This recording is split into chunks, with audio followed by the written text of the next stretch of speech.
right. So we are going to call this panel to order. I don't know if we want to close the doors in the back as we get going. Thank you all for joining us this afternoon. Is it too loud? Am I shouting into this? I'm going to start singing in a moment. My name is Lara Friedman. I am the president of the Foundation for Middle East Peace. It is my honor to be the moderator of this illustrious panel.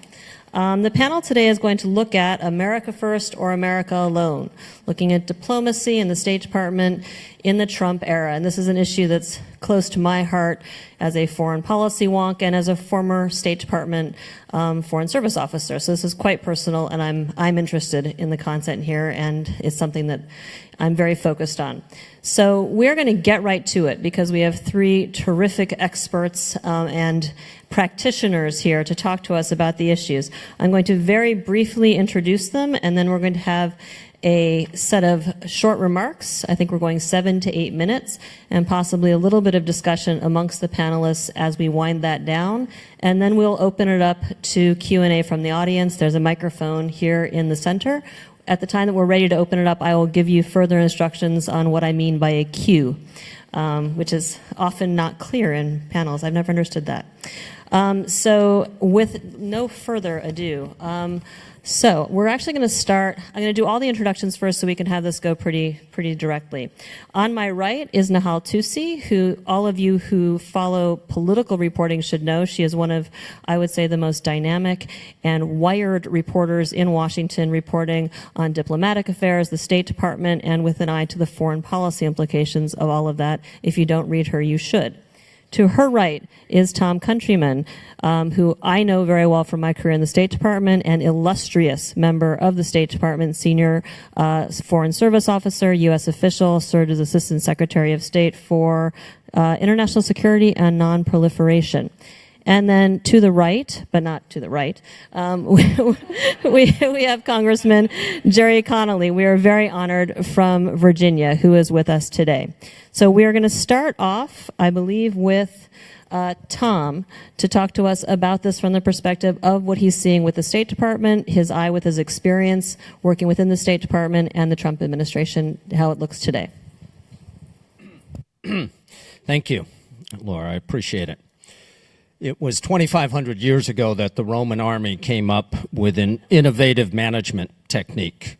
Disobedient units were decimated. That is, every 10th soldier chosen at random was executed. Now, decimation has gone in and out of style over the centuries, but it's alive and well at the U.S. Department of State today.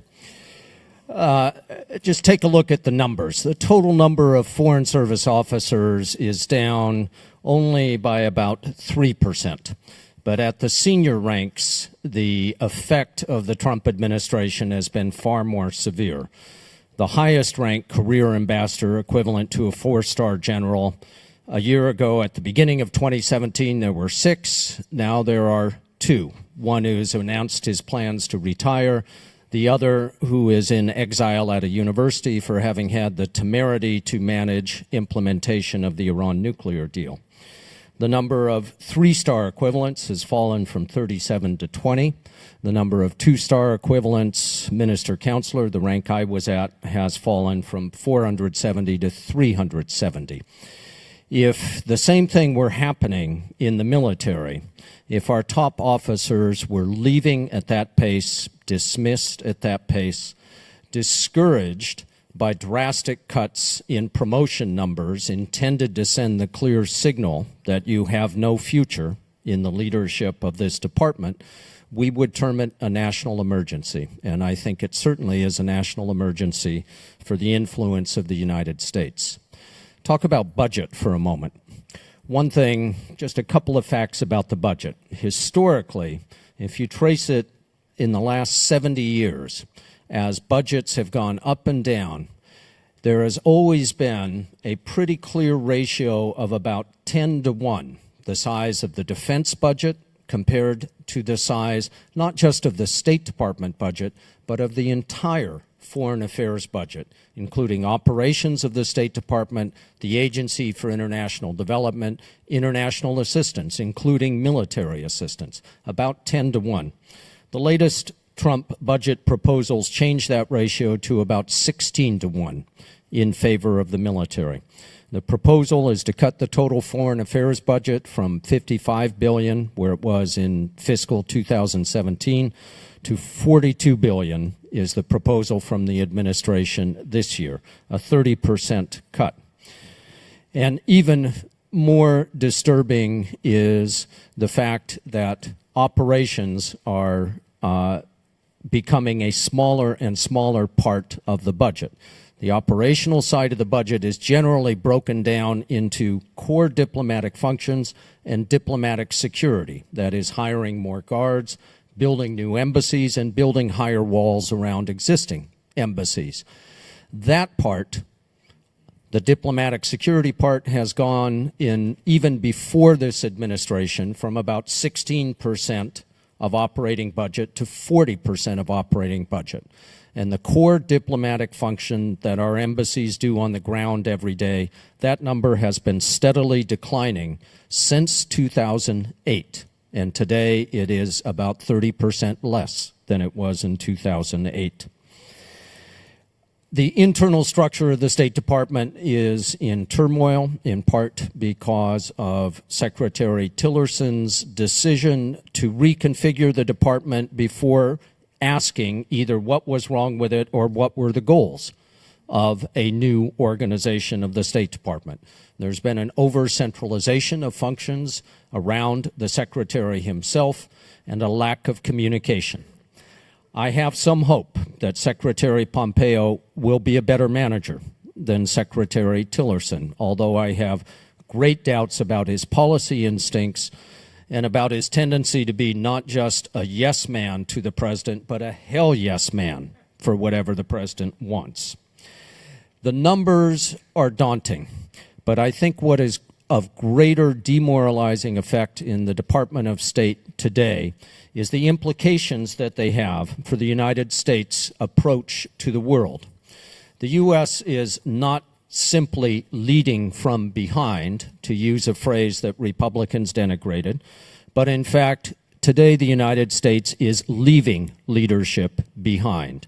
In all the areas that defined the American century, the last 70 years of relative peace and continued prosperity around the world, the United States was the leader in trade, in environment, in my field, non-proliferation and arms control, in human rights, in development, in global health. And in all of these areas, the United States is now stepping back. The U.S. has not always been consistent in its foreign policy, has not always lived up to its ideals, but it has, for the last century, behaved differently from any other hegemon in history. We often sacrificed our short-term, narrow interests, whether economic or security, in order to build a world order that could make all nations more secure and prosperous. Our military protected us and reinforced that tendency, but it was enlightened diplomacy that led the way. Democratic countries and aspiring Democrats in non-democratic countries look to the U.S. for leadership and for inspiration.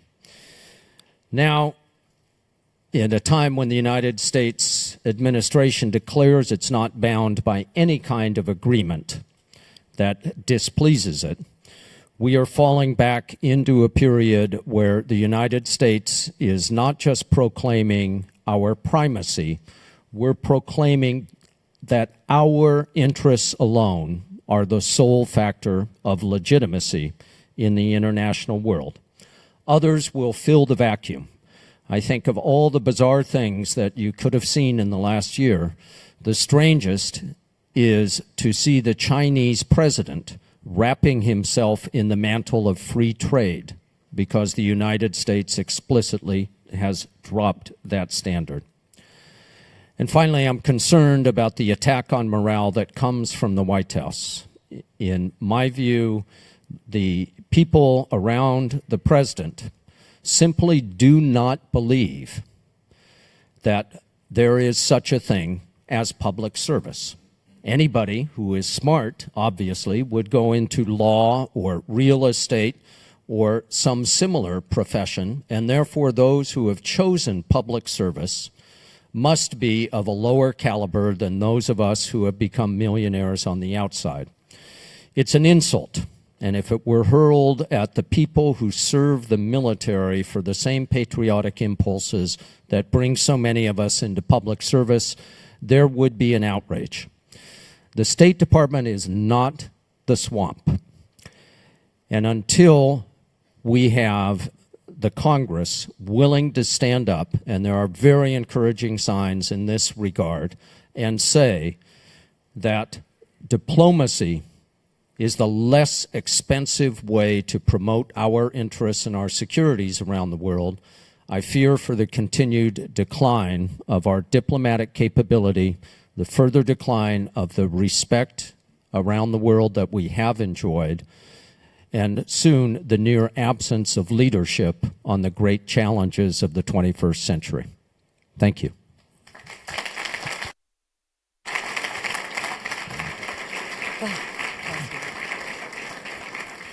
So thank you. There's a lot to chew on there. I want to pick up on where you left off, which is talking about the morale of the State Department and really the attacks on the State Department and its personnel. And I want to go to Hallie, which is what her friends call her. There's been a lot with this administration, a lot of targeting of the civil service, including, and I will say, I became a Foreign Service officer. My consular commission was signed by a Republican president, and I know that if I were still in government, I would be called an Obama holdover. How are you seeing this notion of targeting the Foreign Service, targeting public servants, and how does the management style of this administration, how does an outside observer assess its impact on the performance of the State Department overall? Well, first of all, thanks for having me here. It's a pleasure and an honor. I want to just first of all make some very clear points. A lot of you probably already know this, but there's such a thing as career government employees, right? These are civil servants, foreign service officers. They serve under any administration, and they're oath bound to implement the policies of whatever administration is in charge. So if there's a Republican president versus a Democratic one, they're just supposed to follow the instructions, do their job to the best of their ability.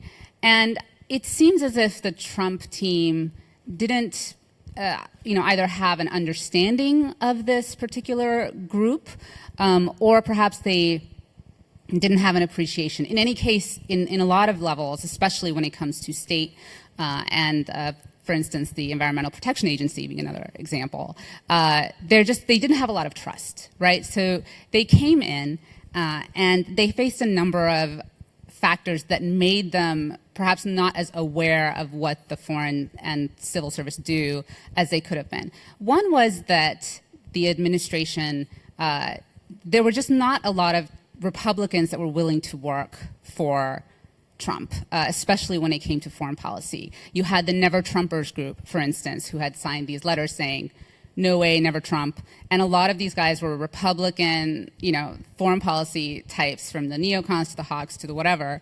And so this group was automatically blacklisted by the Trump folks. You also, had, I would say, sort of a lack of preparation for the fact that the idea that they were even going to win. I think we can agree, even Trump himself appeared to be surprised. There is a sense in some quarters that when it comes to the State Department, that the administration in particular views it as a Democratic stronghold. There's perhaps some validity to that, though not officially. But that perhaps Trump also saw it as Hillary Clinton's former stomping ground. And so there was this kind of hostility toward that. And then you also have kind of the anti-government mantra of many Republican politicians. This idea that government is too big, too bloated. So you have all these factors, and they take over, and they decide that state is one of those places where they are going to cut, going to call, do whatever you call it. So roughly over a year ago, I started to see another aspect of all of this, which is really important to keep in mind, which is the conservative media's role in fanning some of these flames. I started to see over a year ago in places like Breitbart, the Conservative Review, and some other sites that they were creating lists of what they called Obama holdovers. And now these are people who, were civil servants, foreign servants. They worked under Obama. Many of them worked under Bush. Many of them worked under probably Reagan even. But they were creating lists and circulating them on their website saying, these 10 people, by name, they need to be fired. Why has Trump not fired these people or hasn't fired these people yet? And this was very unusual. It's one thing to just have a general, government's bloated, whatever, but to actually target civil and foreign service people by name was pretty astonishing. So I started writing about this phenomenon, and along the way, I encountered the story of this one woman, a career civil service officer who joined under the Bush administration, the second Bush administration. And she is of Iranian descent, although she was born in America. And because of her background in history and knowledge of the language, et cetera, and just her career, she had been tapped to work on the Iran nuclear deal under Obama. So, of course, she was on this list of people that the conservative media said that, people should be booted.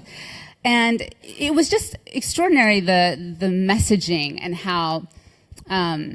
how quickly people in the Trump administration seemed to simply believe what they were reading in the partisan press. And I personally, I am not from a partisan press outlet, and I've always been really careful whether it's left or right.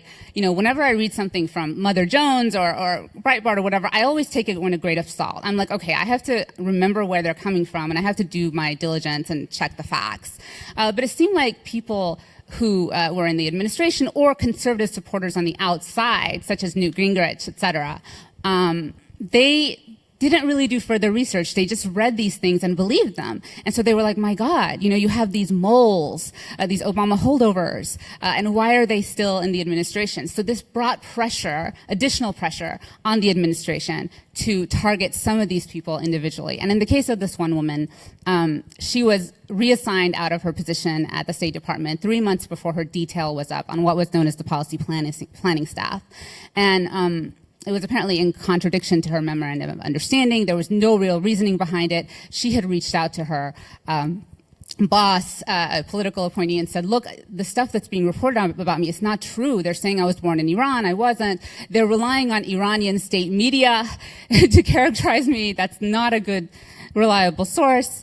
But her protests went unheard. So that was just one example. And just to be clear, just a few weeks ago, I got a bunch of emails that detailed these conversations that people like Newt Gingrich and others had about her in convincing the administration to move her out of her position. So that can, that sort of thing has very much damaged morale. It has put people on edge within the civil and foreign service. They just feel like they are being unfairly targeted, that they are being unfairly stereotyped, and they're just trying to do their job. And so one manifestation, for instance, of how unhappy they are morale-wise is that they're talking to people like me.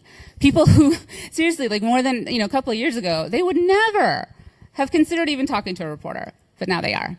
So that's one way of thinking about it and looking at it. You. And I would add, this is specifically, we've seen this targeting of people who work on the issues that a lot of us in this room care about, with people at the NSC who work on Israel-Palestine, who were holdovers. These are civil service and foreign service, and on Iran in particular. So I want to turn it over now to Congressman Connolly to give us the view from the Hill. And Tom Countryman talked about the responsibility of Congress to intervene and the hopeful signs that we're seeing. So we're hoping you can give us insight and also some rays of hope. No pressure. What was that last one again? Well, first of all, let me just say I am an Obama holdover.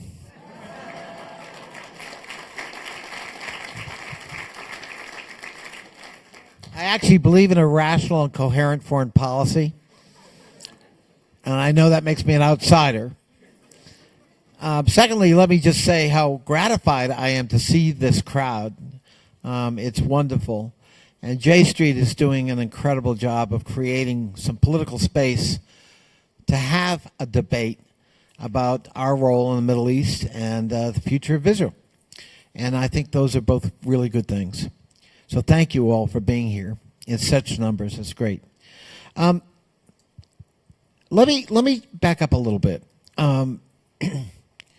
You got to remember that there is sort of, if you want, an intellectual framework to what we're witnessing with respect to foreign policy and why we're seeing neglect and evisceration at the State Department.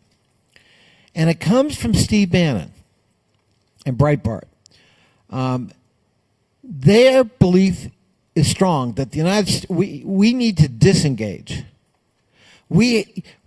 Because if we don't, from their point of view, we're going to end up in a shooting war over Estonia. And that makes no sense. That's part of a NATO obligation. And therefore, the traditional instrumentalities we built after World War II that have worked for a long time, that won the Cold War, and have promoted democracy, are suspect and need to be abandoned. Entanglements like multilateral trade agreements need to be renounced. Even armaments agreements need to be reexamined, if not renounced. And so he found a perfect vesicle in which to pour this intellectual content with Donald J. Trump.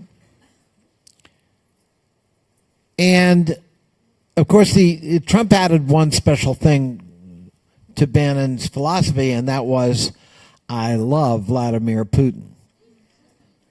Having a relationship with the Russians is a good thing. So, what happens? We have a candidate, Donald Trump, who says the Iran nuclear agreement needs to be ripped up.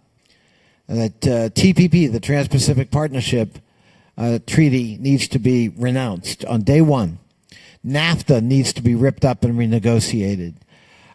He disparages NATO and the European Union quite vociferously during the course of the campaign, all egged on by Steve Bannon.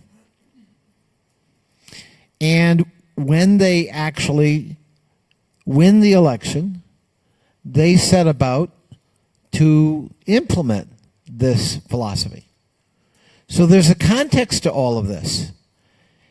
And it isn't that they downplay foreign diplomacy, they actually have contempt for it. It is not an accident that the State Department has experienced what it's experienced. And I wanted to add to Tom's numbers. So, I mean, just to think about this for a minute, what I'm about to tell you, 15, 16 months into a presidency, the number of Americans applying for the Foreign Service exam has dropped 33% in 1 year. New entry Foreign Service officers have dropped from 366 in the last year of the Obama administration to 101 this year. 50% of the most senior career leadership of the State Department, career ambassadors and career ministers, have, in fact, departed. 50%. We don't have ambassadors in South Korea, Turkey, Yemen, Jordan, the European Union. The coordinator for our efforts in North Korea has resigned. We don't have a Secretary of State. 38 ambassadorships are vacant. Only 1 of 7 undersecretaries has been confirmed. And 8 of 22 assistant secretaries confirmed, or 14 still vacant. This is a hollowing out of our diplomatic capacity. I was in North Korea when we had, one of the early missile crises. Remember we were sending the aircraft carrier off the coast to show them, except it went in the wrong direction. We did not have an ambassador in Japan, an ambassador in South Korea. We didn't have an assistant secretary. Mike Pence had to do it. So we see a conscious retreat from the world, And here's what's so disturbing to allies. It isn't just the abrogation or renouncement of treaties and agreements. These are things we initiated. You can argue the merits of free trade. I happen to support free trade. But to walk away from the TPP, that was our agreement. We left 11 states abandoned, and we created a vacuum that Beijing loves, and they are still drinking champagne. The Iran nuclear agreement, we brought Russia and China and Iran and the Europeans to the table and forged an agreement after having successfully coordinated sanctions. And that agreement, every metric in that agreement has been met. Centrifuges, enriched uranium, the plutonium production reactor, inspections, all the dire predictions of what was going to happen were proved false. Netanyahu called the agreement itself an existential threat to Israel. He could not be more wrong then and today. And if the president follows through on his threat, you will get a nuclear Iran, and I don't know what credibility we will have moving forward to ever bring those kinds of parties to the table to trust our leadership and our word and our commitment to our own agreements. That's the chaos of Steve Bannon and his influence even now on U.S. foreign policy. Now, add one more thing. The unbelievable erratic of the very stable genius in the Oval Office. So one week he says, I want to get out of Syria and I want to do it fast. And the next week he's declaring total victory, having launched targeted attacks on chemical weapons storage facilities in Syria and declaring it a complete victory. And I guess now we can leave again. Now, there could have been, some people say, uncharitably I'm sure, there might have been a connection between his announcing he wants to get out of Syria and Assad's willingness to use chemical weapons a week later. Just saying. So, we don't have a stable leader. I mean, we could spend the whole rest of this seminar talking about examples of that. Maybe you'll take it in faith. He's not stable. He certainly is erratic. He's going to meet with Kim Jong-un. Absolutely no thought. And what Tom and Nahal were talking about, God, do we need a diplomatic presentation and analysis before you commit to meeting with Kim Jong-un? What could go wrong with that? Unprepared. No thought went into it at all. He just spontaneously went into a room with South Koreans and said, I'll go. I'm going to meet with them. We don't have the team in place. We certainly don't have clear goals. We don't know that we're protecting the president. I know what Kim Jong-un gets out of that meeting. Not clear what we get. That's good. And those are the dangers. So this isn't by accident. It is deeply troubling because diplomacy can deter conflict and does all the time. And the instrumentalities we work so hard to create, imperfect though they are, have served us very well since World War II and have, in many cases, minimized or eliminated the possibility of conflict. And so it's not only a troubling world, we're making it more difficult. We're making conflict more inevitable. And we are retreating from our position in the world, which we must carry because of who we are. And so I don't think you can overstate what this represents. It isn't just they don't like a particular bureaucratic department of government. It's far more sinister.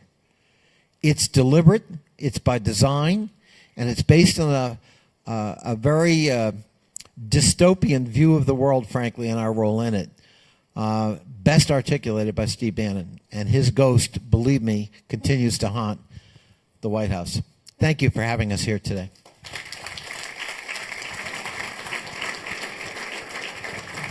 Okay, so we're about to open up to questions. There's a microphone in the middle. I ask you to line up. I will try to go boy, girl if you actually get up there, and there's boys and girls. Otherwise, I'll call on whoever's up there.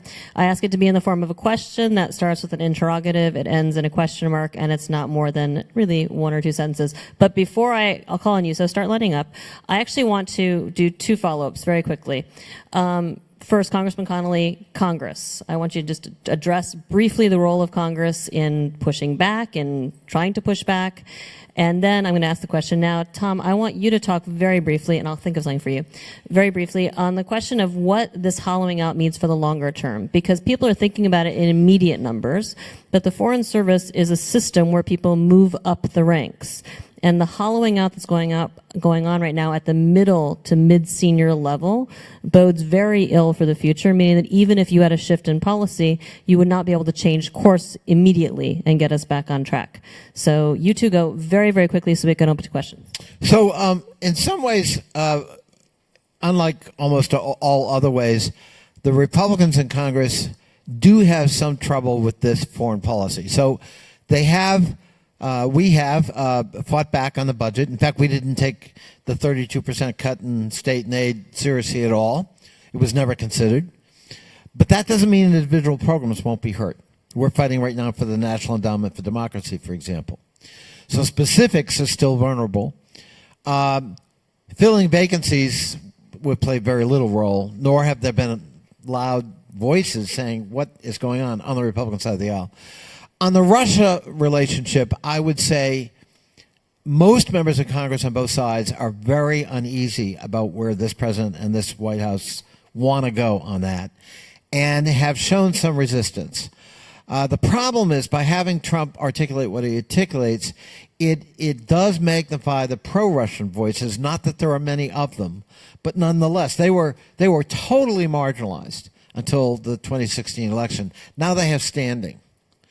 And that alone changes dynamics. But I would say most members of Congress are very uneasy about that, don't trust it, and most of them are going to do what they can to reassert, our concerns about Russia on a long line. Now we're missing one important voice, John McCain, in that regard. He has outsized influence on that, and not having him here is a terrible loss. So I would say those 2 things Congress is doing right. But you have seen this Congress, the Republicans have essentially gone AWOL. They see and hear and speak no evil when it comes to Donald Trump. And therefore you can't count on them. And that's why, and I don't mean this as a partisan, the only solution is the Democrats have to win in November and take back the House of Representatives. And if I may, why is that important? Unlike the Senate, in the House, majority control is absolute. The minority has almost no rights. If we're in the majority, we control the hearings. We control the witnesses who come to those hearings. We control investigations that are undertaken. We control what subpoenas are issued. We control what bills come to the floor and what amendments, if any, are allowed. That's the power of the majority. And I assure you, with respect to foreign policy, there will be vigorous, relentless oversight should that prospect be materialized in November. Amen. When we again have a stable, rational president, the State Department will recover, the Foreign Service and the Civil Service. There remain dedicated individuals who have taken an oath to defend the Constitution against all enemies, foreign and domestic, and who take seriously their obligation to serve the president, to serve the American people, to serve America's best interests. It does mean that people will rise faster in this hierarchy, which is a genuine meritocracy. But But in the meantime, again, if you want to use a military parallel, to remove 50% of your most experienced officers during a crisis time, somebody will fill that job, somebody with less experience. They may do just as well, but you are taking a risk. And that risk will remain not just for the rest of this 4-year term, but for some time afterwards. I think in the longer term, the danger is what the rest of the world comes to expect from the United States. If I could quote the Secretary of Defense, Jim Mattis, and by the way, whether you're religious or not, every night you should say a prayer for the health of Jim Mattis. He talks about the power of inspiration or the power of intimidation. And more, what this administration is teaching Americans and teaching the world is that the U.S. intends to rely on intimidation rather than inspiration. That will not be as rapidly reversed as the damage, the organizational damage, the institutional memory damage that's being done right now. Okay, and my last question very quickly to Hallie. Pompeo, not yet secretary. It's an open question. Seems likely. What do you see the effect of Pompeo being at the State Department being going forward?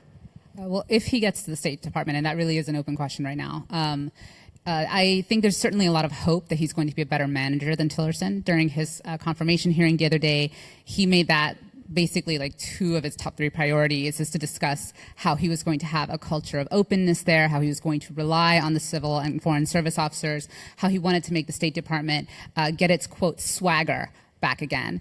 And he said that he talked to so many people who felt demoralized. So he really did seem to make that a top priority. He also told Congress that he wants to fill a lot of these vacancies, especially in the leadership positions, and that he wants Congress to help him on that. Now, I still think that simply due to logistics, that it could take a long, long time before a lot of these top positions are filled. And what Pompeo might find is that he might want to do a lot of this stuff. He might want to bring in a bunch of people. But one of the biggest obstacles in his way, and Tillerson found this out too, was the White House, because the White House is often the one that's turning down the potential nominee. I'm just going to, a word of caution. Most members of Congress couldn't manage their way out of a paper bag. Most of them have trouble managing their own offices, which are 10 or 12 people. The reason for that is because, unfortunately, the way you get promoted to Congress usually, that the route is through your state legislature, where you also don't manage anything. Very rarely do people, I happen to come up through local government, where I managed a big local government, but most of my colleagues have never managed anything. And so when you promote them to a cabinet position, it's a brand new world. Some of them do well, some of them tragically do not. Most of them don't do all that well. So putting a lot of hope on Pompeo to be, the antithesis of Rex Tillerson, maybe his time at CIA has, given him some tools, but my word of caution would be don't get too excited about it, because most of these guys don't know how to manage an enterprise.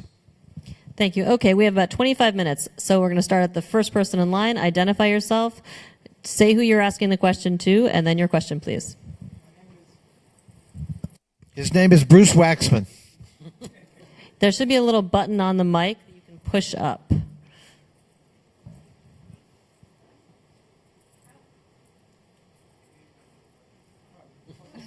Or plug it in. You can take mine and show. I got faith in you. How's that? Thank you, Jerry, for introducing me. So my question is going to veer off a little bit, and it may seem bizarre, but I think some of you have alluded to it. Well, and this question is possibly just to Ms. Tuzzi, but maybe not. And Larry, you'll decide.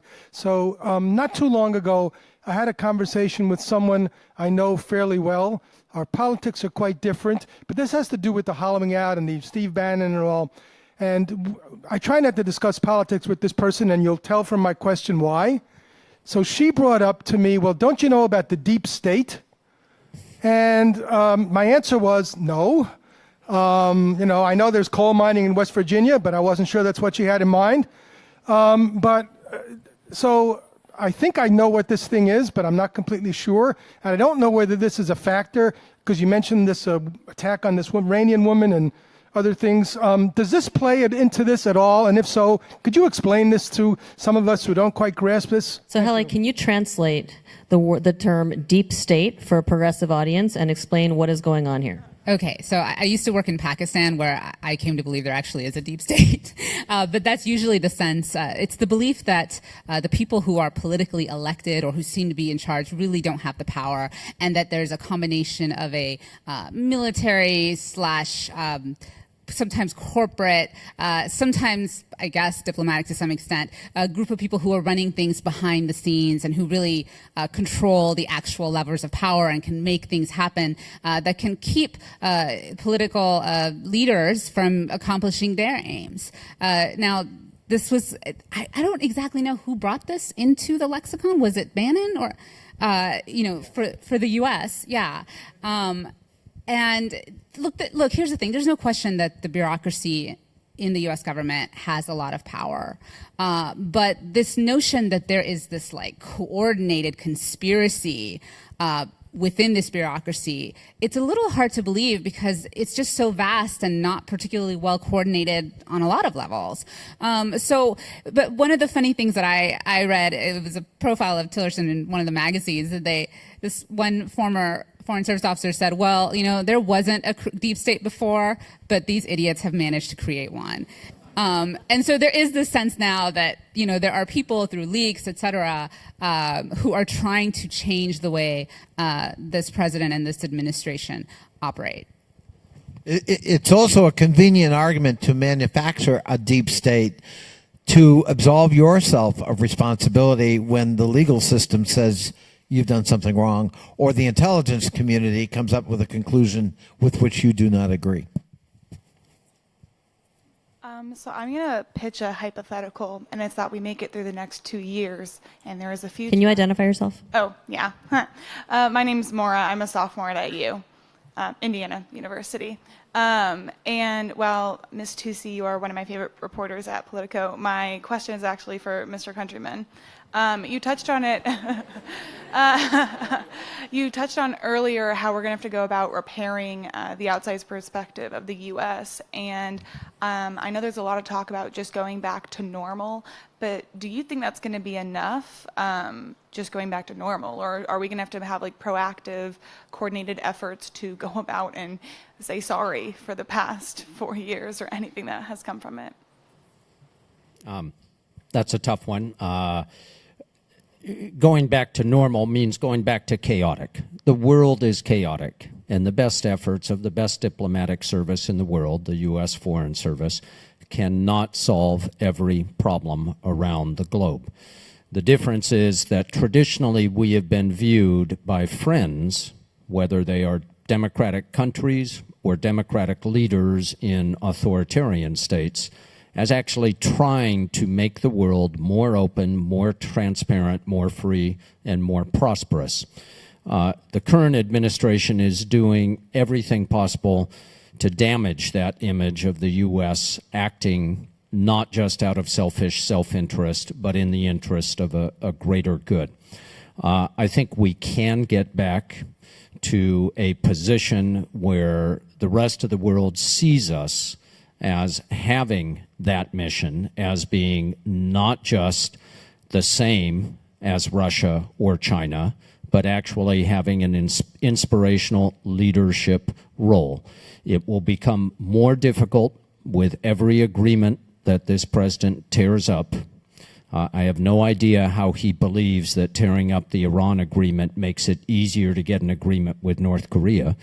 But the amount of damage that's done in these 4 years will be, I think, proportional to how long it takes us to recover our standing in the world.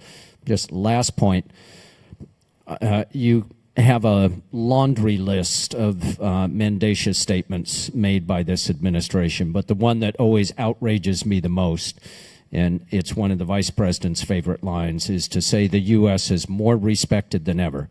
Bullshit. We have never had diplomatic less term there. respect. Yeah, but I used it a lot didn't know even we could before I curse. retired. We have never been less respected around the world, and that's a fact.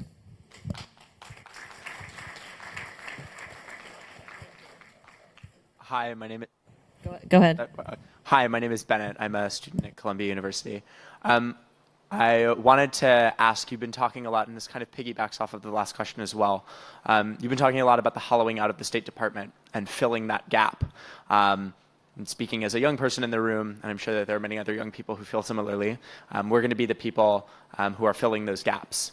I think that there are a lot of people, particularly people in this room, who would maybe love to work in the State Department one day, but not this State Department, for some pretty obvious reasons. And I think that there's a growing culture as well of not wanting to be complicit in what we see as really serious moral damage to the fabric of our country.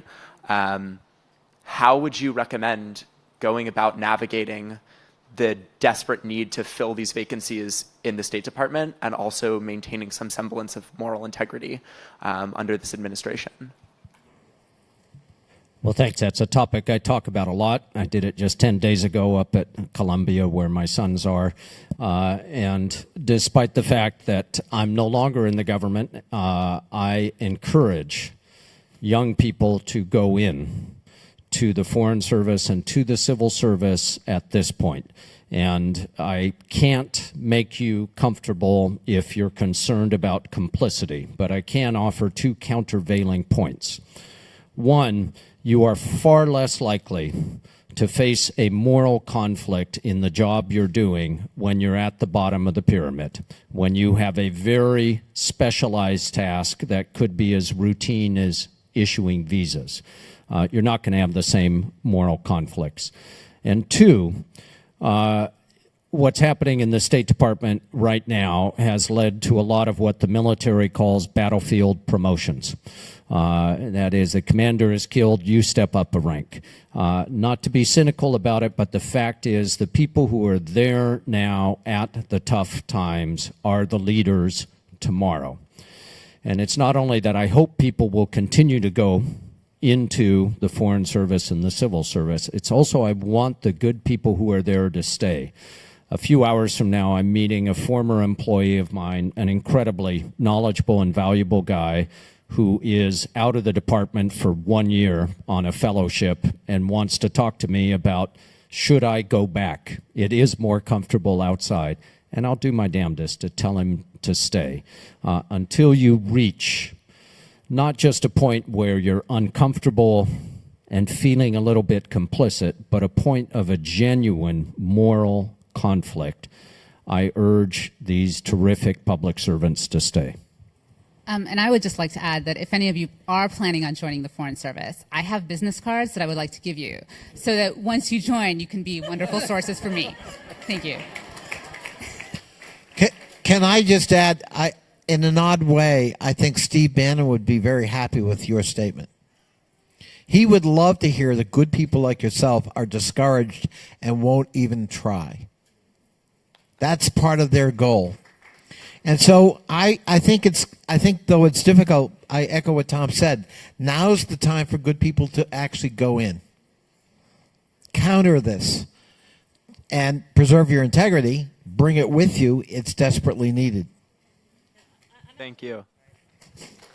I'm going to add something as a moderator, but as an ex-FSO who went into the State Department under an administration that wasn't the party that I am naturally supportive of, that's irrelevant. The serving your country matters, and everything people have said here, it is so important for the moment and for the future. And for all of us probably know people who are now every day going in and facing that moral conundrum question.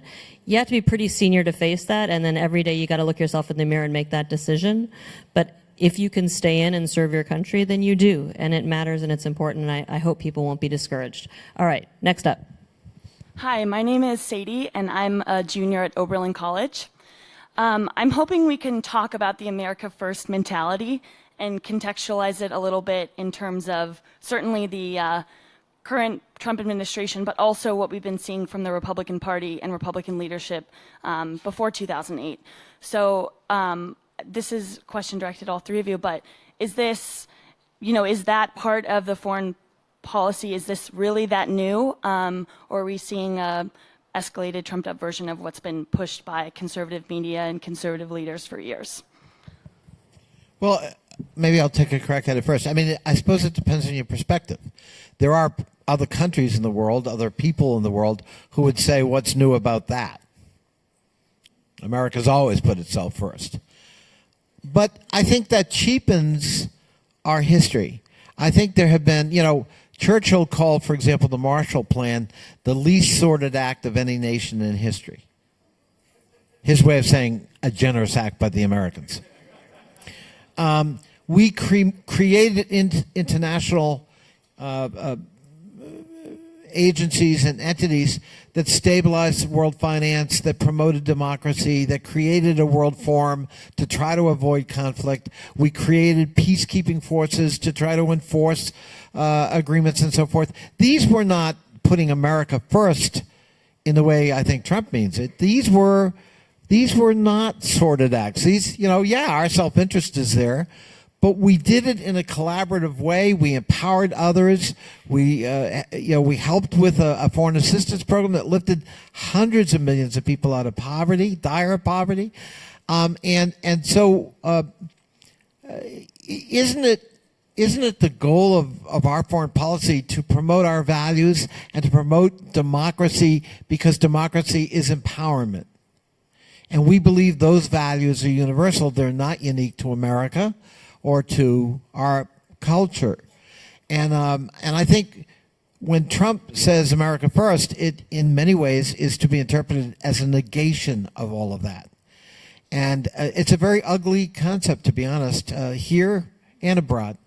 Really an episode, I hope, will be a one-time thing that we look back on saying, what a mistake that was.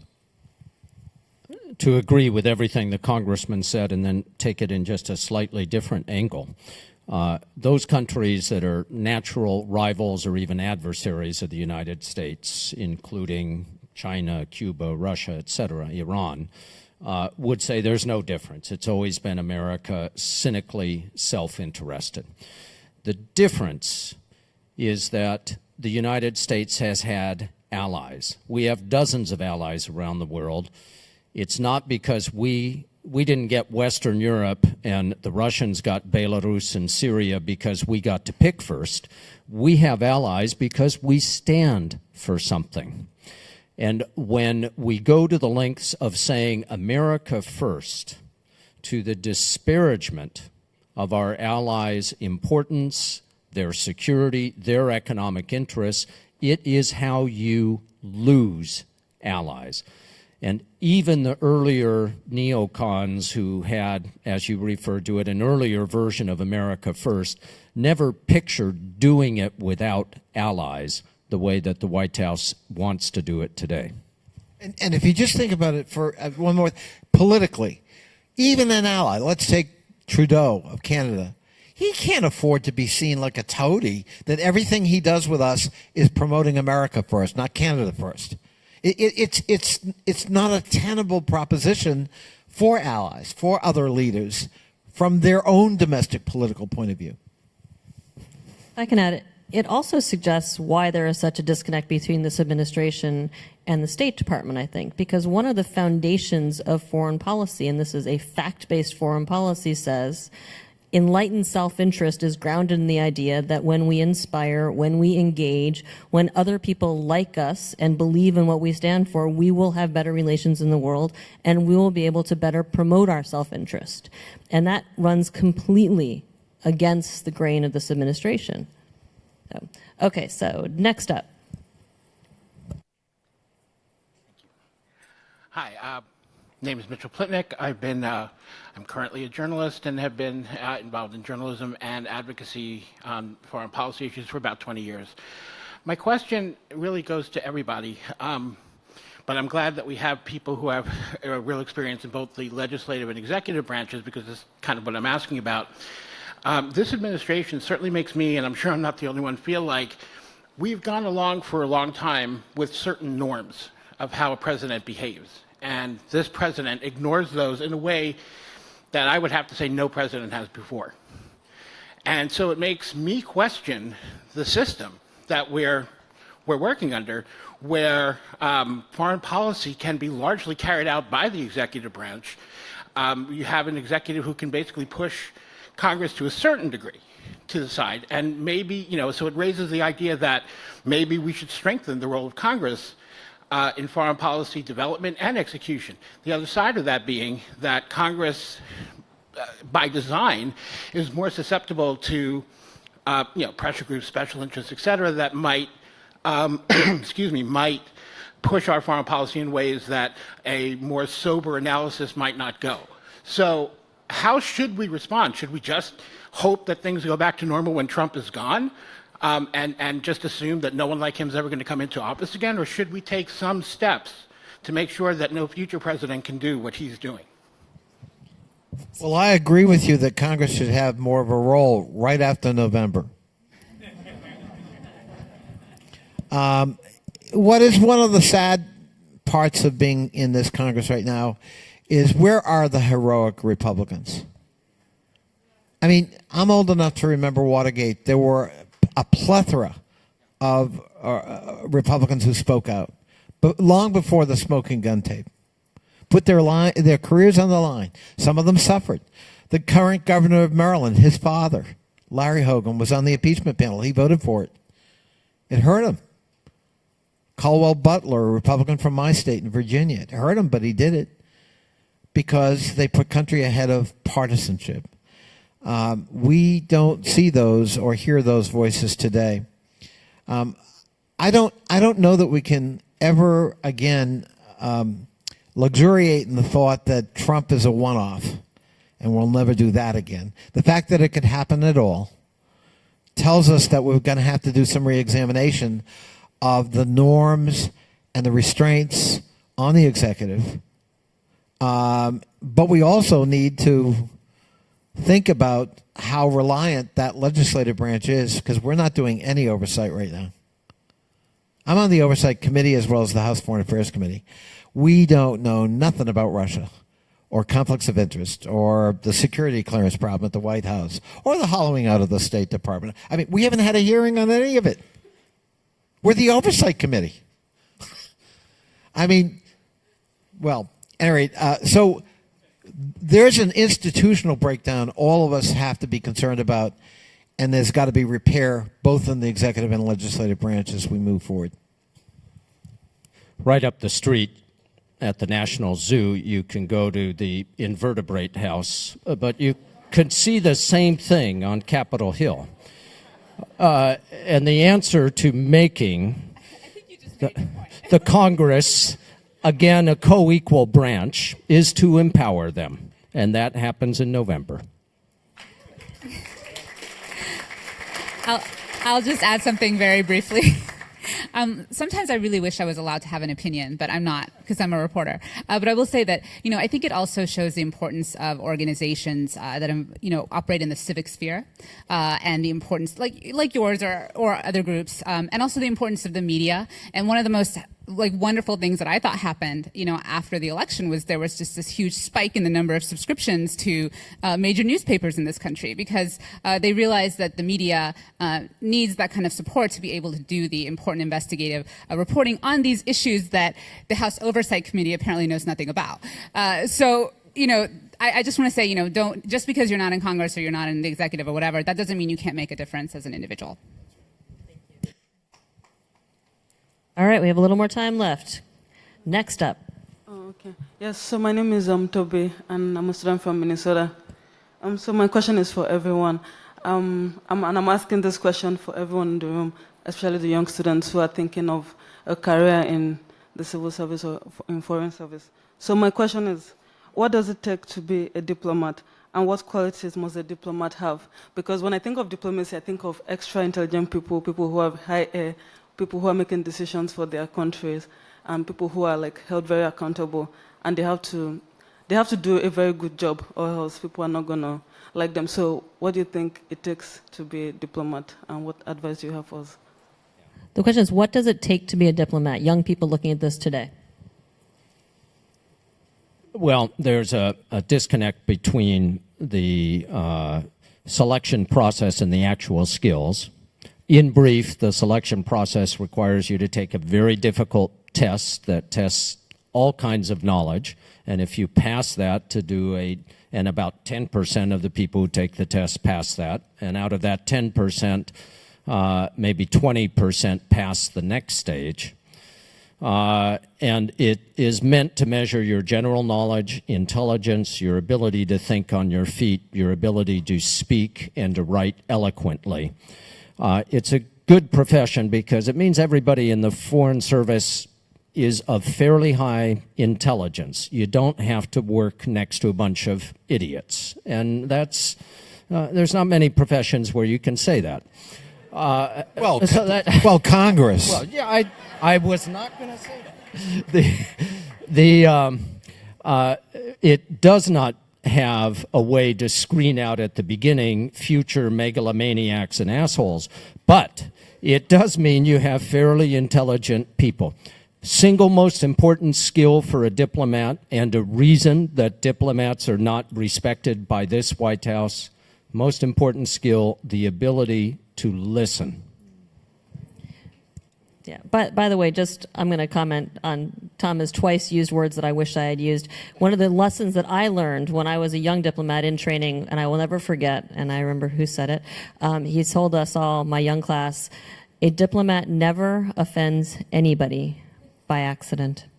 All right. We have time for one more very, very quick question, and then I'm going to close up. So you, sir, get the last question. Everyone else, I apologize, sit down and be very quick, and you all be very brief, and then we're going to close up. Okay, I will do my best. I'm Steve Baden. I reside in Shaker Heights, Ohio. My question to you is to each one of the panel members, and all it requires you to do is answer in a number, from 1 to 5, with 5 being most likely and 0, you're absurd. Taking into account everything that you've been saying, all of the criticisms of the current administration, as well as many, many other things that have been done, it suggests, if not screams out, that the most happy, giddy person on the planet is Putin.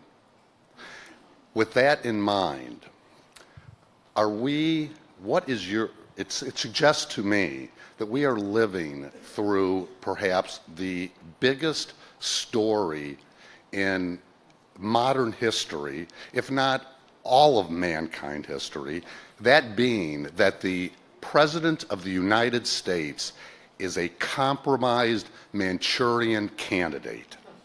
Okay, we got it. And I'd like to know what your feeling is from a scale of 1 to 5, how likely that is. All right, so I'm actually going to wind it up. You can put your number in the rest of your question. I'd like to, first of all, thank the panel. I'm going to start here with Hallie. Last comments about the hope for the future. You have about a minute each, and if you want to talk about The Manchurian Candidate, which is a great book and a great movie, in that response, that is your prerogative. Obviously, I can't answer that question for, reasons of not wanting to get fired. But I will say that I do think it's fascinating, all this emphasis and attention paid on Russia and Putin. But I do wish there was more attention being paid to Beijing and Xi Jinping and what's going on over there. Because when you look at the future, which country has more potential to make changes in the world, Russia or China? Thanks. Yeah. So that's all I'll say about that. It's a pleasure being here. Thank you. Short answer is 1.5. I don't think it's terribly likely, but I can't exclude it. Look, I detest Vladimir Putin as much as Donald Trump envies him. But the fact is that the relationship with Russia is the most dangerous we have in the world. The relationship with China is the most important, but it is not as dangerous as the relationship with Russia. And while I don't trust this president to cut any deals with Russia. It is absolutely essential that on both a military and a diplomatic level, we open up the lines of communication to talk about ways to reduce the risk of accidental conflict with Russia. And that should be a high priority. Unfortunately, the president, by his own words and actions, has rendered himself impotent to hold those kinds of discussions. So we have to do it at a lower level. I guess I would say we're approaching a 5. I think the behavior of Trump, and it's right in front of your eyes, you can observe it too, is not that of an innocent man. And the Steele dossier, Mr. Steele is actually a very respected intelligence operative who has been a source for journalists and for the intelligence community with respect to Russia as well as some other places. He's not some fly-by-night crazy. And that dossier is to be taken seriously. Our intelligence community did. And then there's the money part. And we know that Russian oligarchs finance parts of the Trump enterprise. Now, does he have something to hide? He sure acts like it. So I would respectfully say it's a lot higher than 1.5. I think it's approaching 5, and I think that explains his behavior. Final point, on a hopeful note, because we're ending, I got to tell you, as somebody who runs for office, I have been so heartened by the combination of public revulsion at what is happening and non-despair. We're going to do something about it. We're getting organized.